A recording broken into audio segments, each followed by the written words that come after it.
பச்சரிசி, புழுங்கல் அரிசி 2 வகைகள் இருக்கு.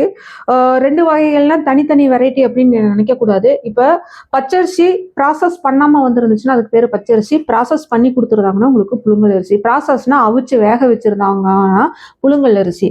இது எது எதுலலாம் இருக்கு? எல்லா விதமான பாரம்பரிய அரிசிகள்லயும், நீங்க சாப்பிடுற அரிசி வகைகள்லயும் எல்லாத்துலயும் இருக்கு. இப்ப வரகு அரிசி, திணை அரிசி, சாமை அரிசி இந்த மாரி இருக்கு. இப்ப சாமை அரிசி, வரகு அரிசி, குதிரைவாலி அரிசி இந்த இதுல எல்லாம் பச்சரிசியும், புழுங்கல் அரிசிக்கும் வித்தியாசத்த பார்க்கணும்னா, நீங்க அதை எடுத்து பார்த்தீங்கன்னாலே தெரியும். 2ஓட பச்சரிசி கையிலையும் இன்னொரு கையில புழுங்கல் அரிசியும் நீங்க வச்சு பார்க்கலையே நிறத்துல உங்களுக்கு வேறுபாடு தெரியும். அப்ப இந்த மாதிரி விதத்துல தான் நீங்க அரிசி வகைகளை நீங்க இனம் கலந்து கொள்ள முடியும். அதாவது நம்ம மதிப்பு கூட்டுதல் அப்படின்னா, நாம ஏதாவது ஒண்ணு வாங்கி நான் ஒரு கேக்காவோ ஒரு ப்ரௌனியாவோ இல்லைன்னா ஒரு சத்துமாவாவோ இல்ல லட்டு வகைகளாகவோ இது மட்டும்தான் நம்ம செய்யறோம், இல்ல இது செய்யறதுக்கு நமக்கு ஏன் இதெல்லாம் தெரியணும் அப்படிங்கறதுல இருக்கக்கூடாது.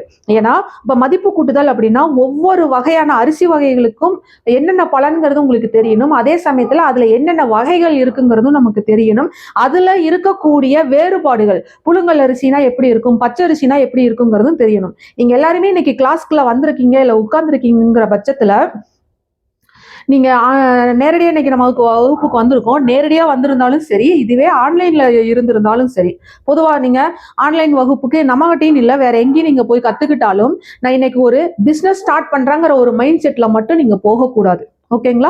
இது எதுக்காகன்னு கேட்டீங்கன்னா, நானு இதே பயிற்சியை என்னோட அளவுக்கு அதிகமான அனுபவத்துகளை உருவாக்கிக்கிட்டு நான் ஒரு பயிற்சியாளரா பயிற்சி தரக்கூடிய ஒரு ஆசிரியர் நிலைமைக்கு நான் வரணும் அப்படிங்கிற அந்த ஒரு கண்ணோட்டத்துல நீங்க கத்துக்கொள்ளும் பொழுது நிறைய விவரங்கள் நீங்க கத்துக்குவீங்க. உங்களை தாண்டி உங்களோட ஆரோக்கியத்தை நீங்களையும் அதாவது உங்களையே அறியாம உங்களோட ஆரோக்கியத்துக்கு நீங்க முன்னெடுத்து ஒரு படி வைக்கிறதுக்கான சூழலும் உருவாகும்.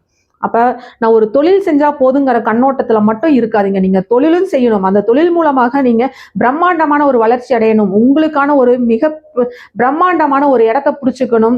ஒரு உயரத்தை நீங்க அடையணும். அது மட்டும் இல்லாம நீங்க 10 பேர் 100 பேர்த்துக்கு சொல்லி கொடுத்து உங்களால ஒரு 5 பேரோ ஒரு 10 பேரோ ஒரு 1000 பேரோ இல்ல 1,00,000 பேரோ இந்த மாதிரி ஏதாவது ஒரு பெரிய குறிக்கோளை உருவாக்குங்க.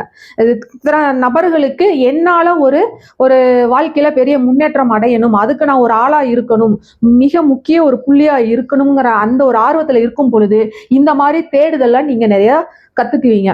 அப்ப இந்த பயிற்சியில என்னென்ன தானியங்கள் இருக்கு அப்படிங்கிறது மட்டும் இல்லாம அந்த தானியங்கள் எத்தனை வகைகள், அதை ஒவ்வொரு தானியத்தையும் ஆரோக்கியத்துக்காக எப்படி எப்படியெல்லாம் பயன்படுத்தலாம், ஒவ்வொரு தானியத்தையும் மதிப்பு கூட்டுதல் அப்படின்னா அதனுடைய காலத்தை அதாவது எக்ஸ்பிரி டேட்டை மட்டும் நம்ம அதிகப்படுத்துறது மட்டும் இல்லாம ஆரோக்கியத்தன்மையை அதிகப்படுத்துறதுக்கு நான் என்னெல்லாம் பண்ணலாம் அப்படிங்கறத நம்ம கத்துக்கணும்.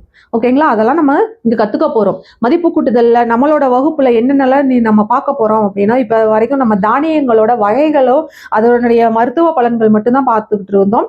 நீ அடுத்தது பாத்தீங்கன்னா இன்னைக்கு இப்ப சிறுதானியங்கள் பெருதானியங்களை வச்சு, பெருதானியங்கள்னா அரிசி வகைகள், சிறுதானியங்கள்னா தானிய வகைகள், அதை கொஞ்சம் புரிஞ்சுக்குங்க. அதே தானிய வகைகள்ல நம்ம அரிசிகள்னு நம்ம சொல்லுவோம், அரிசிகள்னு சொல்லுவோம். அது இப்போ அடுத்தது இல்லாம முளைக்கற்ற வகைகள் தானியங்கள் ஒண்ணு இருக்கு, முளைக்கட்ட இயலாத சில தானியங்கள் சிலது இருக்கு. அது எல்லாமே அரிசி வகைக்குள்ள வரும். உதாரணத்துக்கு வரகு அரிசி, திணை அரிசி, சாமை அரிசி இந்த மாதிரிலாம் சொல்லுவோம். சரிங்களா? முளை கட்டக்கூடிய தானியங்கள்ங்கிறது வேற. அப்ப அதனுடைய இதுகளை நீங்க புரிஞ்சுக்கணும். அது எல்லாம் நம்ம பயன்படுத்தி லட்டு வகைகள் நம்ம பார்க்க போறோம், பேன் கேக் பார்க்க போறோம், அதுக்கப்புறம் பார்த்தீங்கன்னா ப்ரௌனி பார்க்க போறோம், ஸ்பாஞ்ச் கேக்கு, பர்த்டே கேக்கு உண்டான ஸ்பாஞ்ச் கேக்கு, கேக்கில் என்னென்ன வகைகள் இருக்கோ அது எல்லாமே பார்க்கலாம். குக்கீஸ் வகைகள் பார்க்கலாம், ஐஸ்கிரீம் வகைகள் பார்க்கலாம்.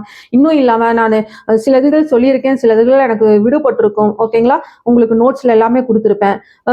குறிப்பாக ஷார்ட் அண்ட் ஸ்வீட்டாக முடிக்கணும் அப்படின்னா சிறுதானியத்துக்குள்ள A to Z என்னெல்லாம் நம்ம மதிப்பு கூட்டுவோமோ இல்லை என்னெல்லாம் மதிப்பு கூட்டுறதுக்கு நமக்கு வாய்ப்பு கிடைக்குதோ இல்லை எனக்கு என்னெல்லாம் இந்த பயிற்சியில சொல்லி கொடுத்துருக்கிறதுக்கு அதாவது இந்த பயிற்சியில எனக்கு என்னெல்லாமே தெரியுமோ, அதாவது சிறுதானியத்துல மதிப்பு கூட்டத்துக்கு எனக்கு என்னென்ன வகைகள் எல்லாமே தெரியுமோ அதை அத்தனையும் இந்த வகுப்புல பார்க்க போறோம். அதனால கொஞ்சம் ஆக்டிவா இருங்க.